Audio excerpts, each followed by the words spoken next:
السلام علیکم ورحمۃ اللہ وبرکاتہ۔ دوستو، آج ہم اور ایک نئی سچی کہانیاں لے کر آئے ہیں۔ یہ دو ایماندار لوگوں کی کہانیاں ہیں۔ کہتے ہیں ایک آدمی بڑا ایماندار تھا۔ اس نے ایک مرتبہ کسی سے زمین خریدی۔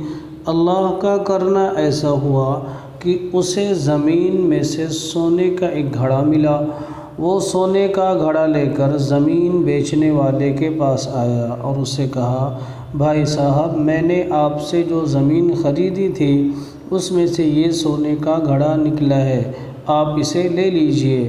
میں نے تو آپ سے زمین خریدی ہے، سونا نہیں خریدا۔ زمین والے نے کہا، میں نے زمین آپ سے ان تمام چیزوں کے ساتھ بیچ دی تھی جو اس زمین کے اندر ہے۔ دونوں آدمی اللہ سے بہت زیادہ ڈرنے والے تھے، اس لیے ان میں سے ہر ایک نے سوچا کہ کہیں ایسا نہ ہو کہ سونے کے گھڑے پر میرا حق نہ ہو اور میں اسے صرف سامنے والے کے کہنے سے لے لوں اور قیامت میں اس پر میری پکڑ ہو جائے۔ اس لیے دونوں نے بہتر یہی سمجھا کہ ہم کسی سمجھدار آدمی کی خدمت میں جائیں اور ان کے سامنے اپنا مسئلہ رکھیں، وہ جیسا بتائیں اس پر عمل کر لیں۔ چنانچہ وہ دونوں اپنے مسئلے کے حل کے لیے اپنے علاقے کے ایک سمجھدار آدمی کے پاس پہنچے۔ سلام اور خیریت کے بعد دونوں نے اپنی بات پیش کی۔ انہوں نے بات سننے کے بعد پوچھا، کیا تم دونوں کی کوئی اولاد ہے؟ ایک نے کہا، میرا ایک بیٹا ہے۔ دوسرے نے کہا، میری ایک بیٹی ہے۔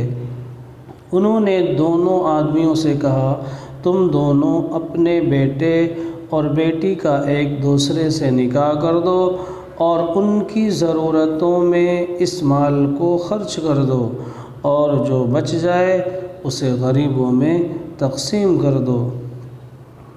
دیکھو یہ دونوں آدمی کتنے امانت دار تھے اور اللہ تعالیٰ سے کتنا ڈرتے تھے۔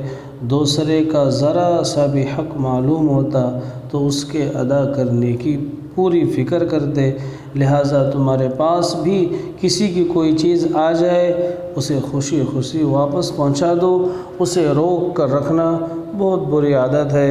اللہ تعالی ہم سب کو ان باتوں پر عمل کرنے کی توفیق عطا فرمائے اور ہمیں بھی امانت صحیح طور پر ادا کرنے کی توفیق عطا فرمائے۔ ویڈیو کو لائک اور شیئر ضرور کریں اور چینل کو بھی سبسکرائب کریں۔ اللہ تعالی ہم سب کو عمل کی توفیق عطا فرمائے۔ السلام علیکم ورحمۃ اللہ وبرکاتہ۔